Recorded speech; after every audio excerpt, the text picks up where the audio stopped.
Delhi police ਦੀ crime branch ਨੇ ਗੋਲਡੀ ਬਰਾੜ ਅਤੇ Lawrence Bishnoi gang ਦੇ 3 ਫਿਰੌਤੀ ਮਡੂਲਾਂ ਦਾ ਪਰਦਾਫਾਸ਼ ਕੀਤਾ ਹੈ। ਪੁਲਿਸ ਨੇ ਬਦਨਾਮ ਗੈਂਗਸਟਰ ਲਾਰੈਂਸ ਬਿਸ਼ਨੋਈ ਅਤੇ ਗੋਲਡੀ ਬਰਾੜ ਗੈਂਗ ਦੇ 8 ਸ਼ੂਟਰਾਂ ਨੂੰ ਦਿੱਲੀ ਸਮੇਤ ਹਰਿਆਣਾ, ਰਾਜਸਥਾਨ ਤੋਂ ਗ੍ਰਿਫਤਾਰ ਕੀਤਾ ਹੈ, ਜਿਨ੍ਹਾਂ ਵਿੱਚੋਂ 2 ਬਾਲਗ ਅਤੇ ਬਾਕੀ ਨਾਬਾਲਗ ਹਨ।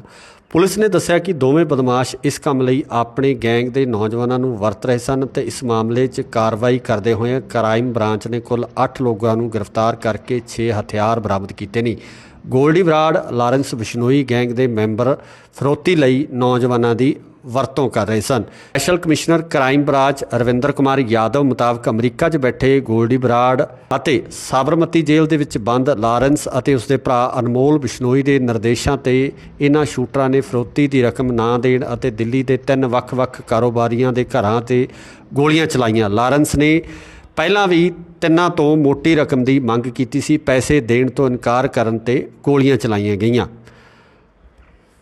गोल्डी बराड़, लॉरेंस बिश्नोई, संपत नेहरा, काला जठेड़ी, नरेश सेठी के जो क्राइम सिंडिकेट जो इंटरनेशनली ऑपरेट कर रही है, उसके 3 एक्सटॉर्शन मॉड्यूल्स को बस्ट किया है पिछले कुछ दिन में। और मैं ये कहूँगा ये बहुत बड़ी कामयाबी है जिस मेहनत से टीम ने इन तीनों को मॉड्यूल्स को बस्ट किया है। तीनों मॉड्यूल अलग अलग जगह पे चल रहे थे, आपस में तीनों मॉड्यूल्स का कोई कनेक्शन नहीं था। इंटरनेशनल जो हैंडलर हैं वो इनको चला रहे थे, वो हैंडलर भी अलग अलग है। और जैसा आपको इस गैंग की मॉडस ऑपरेंडी का पता है, और उसको मैं और थोड़ा डिटेल में आपको बताता हूँ कि ये लोग पहले टारगेट चूज़ करते हैं। कोई पैसे वाला बुकी है, गैमलर है, रियल एस्टेट वाला है, या कोई इस तरह का है जो प्रॉपर्टी वगैरह के धंधे में है। उस टारगेट को उसकी पेइंग कैपेसिटी के हिसाब से चूज़ करके उसको एक डिमांड भेज देते हैं। उस डिमांड में अगर वो चुपचाप हवाला के थ्रू पैसा ट्रांसफ़र कर देता है बिजनेसमैन, तो ये शांत हो जाते हैं, वरना उसको डराने के लिए ये शूटर्स को रिक्रूट करते हैं।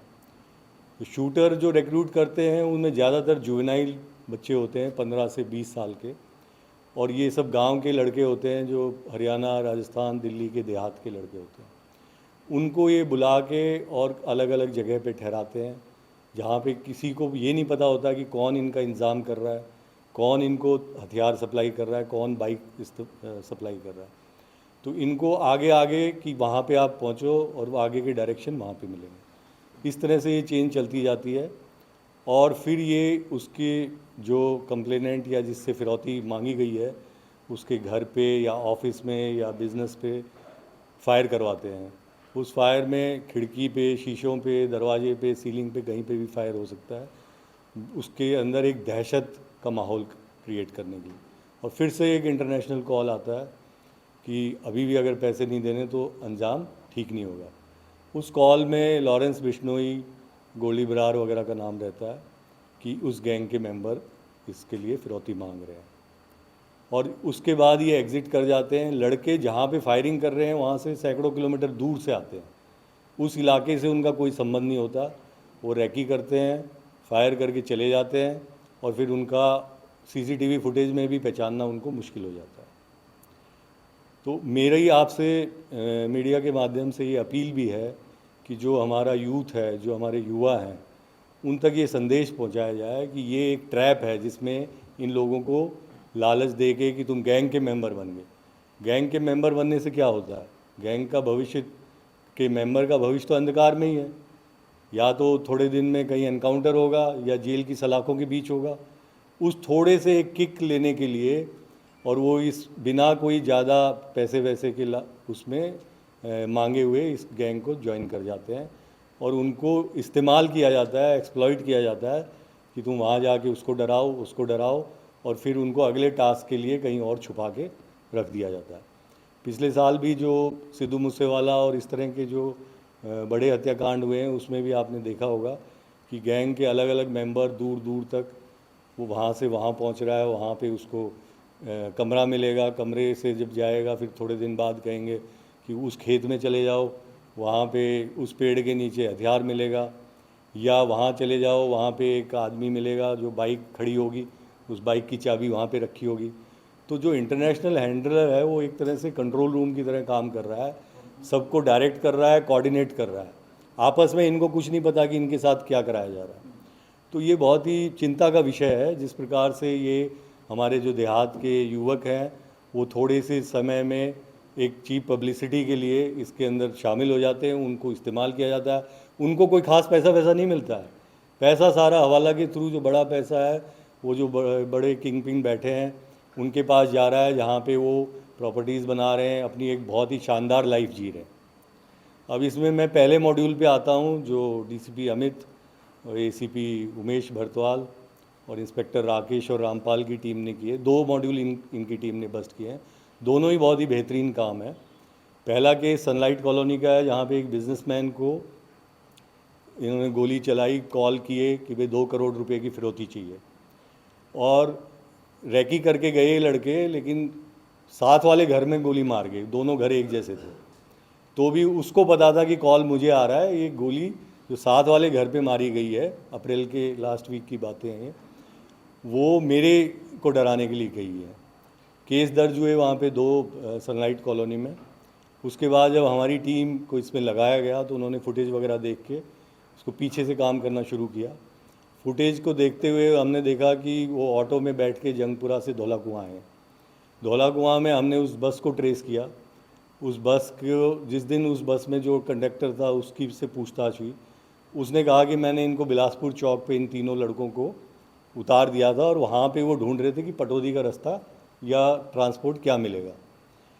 वहाँ पे जब वो हम गए हमने पटौदी गए, वहाँ पे सोर्सेज को एक्टिवेट किया हमारी टीम ने, और फाइनली हमको ये स्पेसिफिक और पुख्ता जानकारी मिली कि ये राजस्थान से 2 लड़के आए थे, और वहाँ पे हमारी टीम वहाँ पहुँची।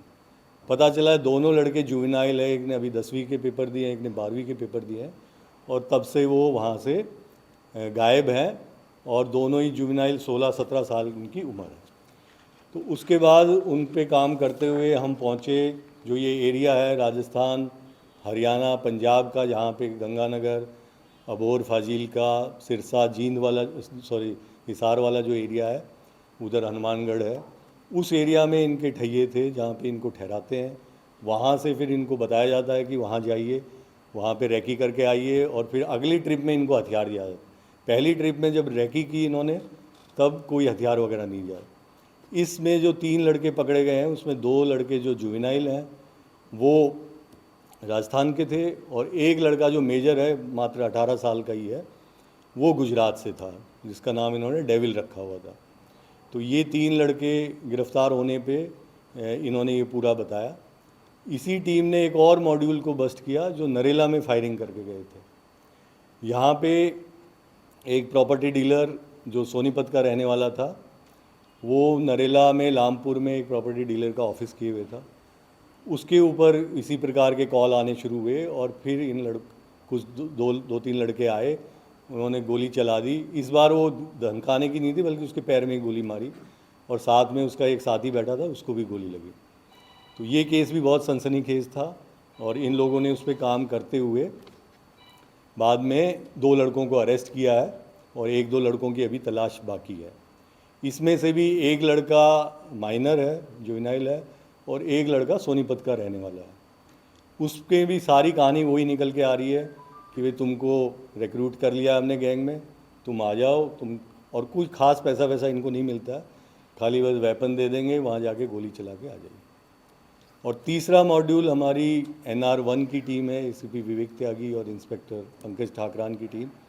इन्होंने भी बहुत बेहतरीन काम किया। इन्होंने बल्कि 3-4 वारदात जो होने वाली थी वो प्रिवेंट कर ली है, और जो लड़के इन्होंने गिरफ़्तार किए, उनके इंट्रोगेशन में जब आया तो पता चला कि जेल से प्रियव्रत, जो इन्हीं के गैंग का मेंबर है, कटेवड़ा का रहने वाला है, गंजावला का, उसने इनको रिक्रूट किया था, और उसने इनको 3-4 टास्क दिए हुए थे, जिसमें एक टास्क तो यही था कि जो एक उसका पार्टनर है जो टोल से पैसे कलेक्ट करता था, उसने जेल में जाने के बाद उसको पूरा शेयर देना बंद कर दिया था, तो उसको मारना है।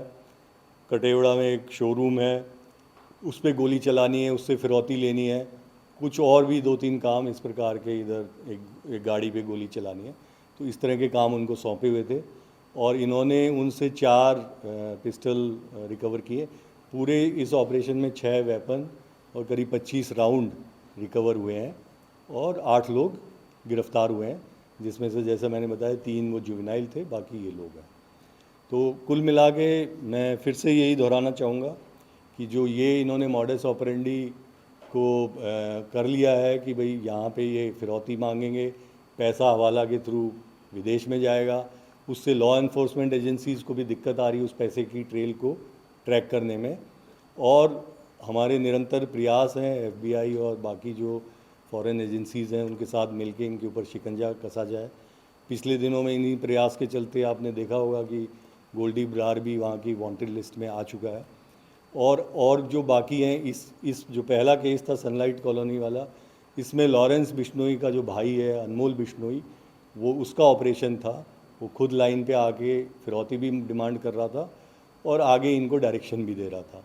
बाकी एक में प्रियव्रत इन्वॉल्व था, एक में नरेश सेठी इन्वॉल्व था। ये सारे इनके जो मिडिल लेवल के या टॉप लेवल के ही लीडर मैं कह सकता हूँ, वो सारे इसमें शामिल हैं। तो मेरे ख्याल से काफ़ी चीज़ मैंने क्लियर कर दी है, फिर भी किसी को कोई डाउट है तो पूछ सकते हैं। सर इनके टारगेट और क्या क्या है वो पता लग रहा है इंटरोगेशन में? इनके टारगेट ये दिन भर जेल में बैठ के वहाँ पे यही प्लान करते रहते हैं कि अगला टारगेट किसको फंसाया जाए, किसको डराया जाए, और बैठ के इनको यही रहता है कि कौन आसानी से पे कर देगा। तो ये टारगेट इनके बदलते रहते हैं। और इनके हमारे को जो जेल में जो अब सख्ती हो गई है, जिसमें फ़ोन कम यूज़ हो रहे हैं, हालांकि इसमें से जो एक मॉड्यूल जो NR1 ने बस्ट किया है वो अभी भी जेल से ऑपरेट हुआ था, बाकी दोनों इंटरनेशनल उससे ऑपरेट हुए थे। तो वो सख्ती तो है, लेकिन फिर भी ये कहीं ना कहीं अपनी कोशिश में लगे रहे हैं कि और टारगेट्स आए और पैसा आए। और हैरानी की बात यह है कि इनकी फैमिलीज़ ने इनको ज़्यादातर को डिसोन किया हुआ है। फैमिलीज़ को इनका पैसा पहुंचता है तो वो भी विदेश के थ्रू पहुंच रहा है या विदेश में ही सारा पैसा पार किया जा रहा है, वो सब इन्वेस्टिगेशन का पार्ट है। रविंद्र सर, दो सवाल है कि ये टेररिज्म के बेस पे ये हायर करे लड़कों को कि इन तक पहुंचता कौन है? जो नए लड़के होते हैं जैसे कि पंजाब, बिहार, झारखंड, इनके पास पहुंचता कौन है कि ऐसे आगे काम करना है और किस तरीके से इनको आगे? देखिए, जो जैसे सनलाइट कॉलोनी वाला केस जो इन्होंने बस्ट किया है, उसमें संपत नेहरा का ही गाँव है जो लड़के हैं। अब उन्हीं के जो रिश्तेदार या जो यार दोस्त का सर्कल है उसके थ्रू उनको रिक्रूट किया गया, और उसमें से एक लड़के को जैसे स्कूल में पीट दिया किसी ने और वो दुखी चल रहा है। उसके रिक्रूटिंग एजेंट या जो यहाँ गांव में लोग घूम रहे हैं इनके, उसको पता है ये दुखी चल रहा है, उसको इन्होंने कह दिया कि हम तेरा बदला ले लेंगे, उनको हम पिटवा देंगे, तू पहले हमारा ये काम कर।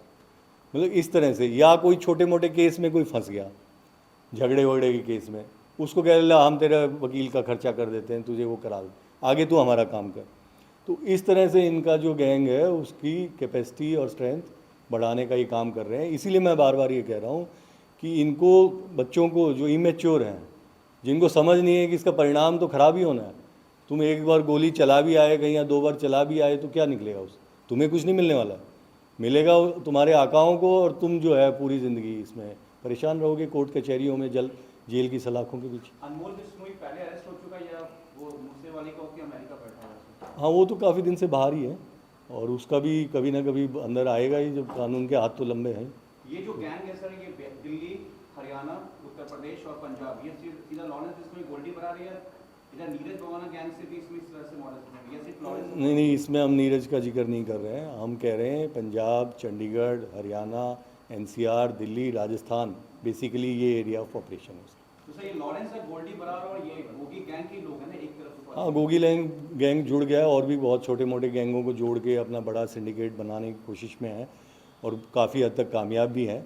लेकिन अब पुलिस भी इनके पीछे पड़ गई है, तो मुझे नहीं लगता ये बहुत दिन तक चल सर पाएगा। अप्रॉक्स फिगर बता सकते हैं कितने गैंग हैं छोटे मोटे बड़ा के, गोल्डी बरार और लॉरेंस को लेकर छोटे मोटे? अभी इसमें मैं नहीं पढ़ना चाहूँगा, क्योंकि इनसे पूछोगे तो ये तो और बढ़ा चढ़ा के बताते हैं लोगों को और अट्रैक्ट करने के लिए, लेकिन जो रडार पे हैं वो तो गिने चुने ही लोग हैं अभी। सर एक सवाल, पुलिस हथियारों के नेक्सस को तोड़ने के लिए क्या करें? तो पुलिस के बहुत बड़े बड़े कैचेज़ रहे हैं, उसके लिए जो इंटरस्टेट कोऑर्डिनेशन मीटिंग्स होती हैं, मध्य प्रदेश के जो जगह हैं जहाँ सिकलीगढ़ वाले और कुछ वेस्टर्न यूपी की जगह हैं, कुछ मुंगेर वाली जगह हैं, सब जगह लगातार अंकुश लगता रहता है, बड़े बड़े कैचेज़ भी हम करते रहते हैं। सर नरेला वाले केस में किस जेल से इंस्ट्रक्शन दी गई तो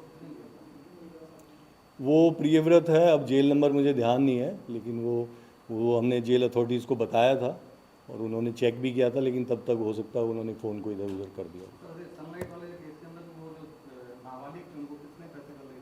वो कुछ पैसा नहीं दिया गया अभी तक तो यही है कि भाई हाँ ये 1-2 हज़ार रुपये तुम टिकट पकड़ो, ट्रेन से उधर चले जाओ, बस से उधर चले जाओ, ये ऑटो के ले लेना। वो तो बिल्कुल फ्री में काम हो रहा है। तभी तो मुझे ज़्यादा दुख हो रहा है कि ये लोग ऐसे एक्सप्लॉइट कर रहे हैं और ऐसे उनको बुद्धू बना रहे हैं और खुद ये करोड़ों करोड़ों रुपया कमा रहे हैं। तो ये पहुंचाइए आप ये संदेश कि ये पढ़ाई लिखाई करो, इसमें कुछ नहीं रखा है। पढ़ाई लिखाई करके अच्छे सिद्धांतों पे चलो। देर सवेर आपको पढ़ाई में कुछ कमी भी आ रही है, कहीं कभी ना कभी कुछ सेल्फ एम्प्लॉयड हो जाओ, कुछ भी हो जाओ, लेकिन इस पे ये तो वन वे स्ट्रीट है। एक बार आप घुस गए तो या तो मरोगे या ख़त्म हो। इसमें कोई वो थोड़ी है कि बहुत लंबा आपको नेता बना देगा या कुछ कर देगा। सर जिगाना पिस्टल का फैशन बन गया इस गैंग में सर, रिसेंटली टर्किश जो कि बैन है यहाँ पे सर, इस पे क्या है सर? क्या ये लोग यूज़ करते हैं कई सिद्धू मूसेवाला? हाँ, जहाँ इनको बड़ा काम करना होता है वहाँ यूज़ करते हैं। जहाँ ये डराने धमकाने का है वहाँ तो ये सेमी ऑटोमेटिक कंट्री में टाइप चला लेते हैं। तो प्रियव्रत से पूछताछ की आपने या करोगे? हाँ, अभी कर रहे हैं सर इसमें जो ये लड़के नाबालिग रखे जाते हैं, जी। तो क्या सोशल मीडिया का भी इस्तेमाल करते हैं उनको एंगेज करने के लिए? सोशल मीडिया में तो आजकल हर आदमी खुद ही लगा हुआ है, तो इनको बहुत ज़्यादा ज़रूरत नहीं। इंस्टाग्राम पे ये देखा इन्होंने, अपनी कम्युनिकेशन शुरू कर दिया। कुछ दिन तक उसको भाव नहीं देंगे, थोड़े दिन में वो सोचेगा यार किसी तरह भाई मेरे को अपने गैंग में कर ले, ये कर ले, फिर कहेंगे हाँ तो तू उधर रिपोर्ट कर, थोड़े दिन तेरे को ऑब्जर्व करेंगे, उस तरह का है। अरे भैया सीपी साहब की मीटिंग का देख लेना, टाइम हो रहा है, 12:30 बजे मीटिंग, वो चेक कर ले। और कोई खास देखो, जैसा मैंने बताया कोशिश जेल से भी है इनको ऑपरेट करने की, लेकिन अब जो मेजर काम हो रहा है, पैसा इकट्ठा, हवाला वगैरह, वो सब इंटरनेशनल हो रहा है और उसमें उसी को पता होता है किसको क्या लॉजिस्टिक्स देनी, कौन कहाँ मिलेगा क्या। तो उसके हिसाब से पुलिस के लिए चैलेंज ज़्यादा बड़ा हो गया कि पहले उसको, अच्छा वो डिब्बे वाला है, डोंकी सिस्टम है, वो सारी चीज़ें हैं, कॉल भी एक डायरेक्ट फ़ोन से नहीं होगी, डिब्बा लगा के होगी। तो उसको ट्रैक करने में, उसका कन्विक्शन लाने में, एविडेंस जुटाने में कुछ दिक्कत आ रही है। Thank you.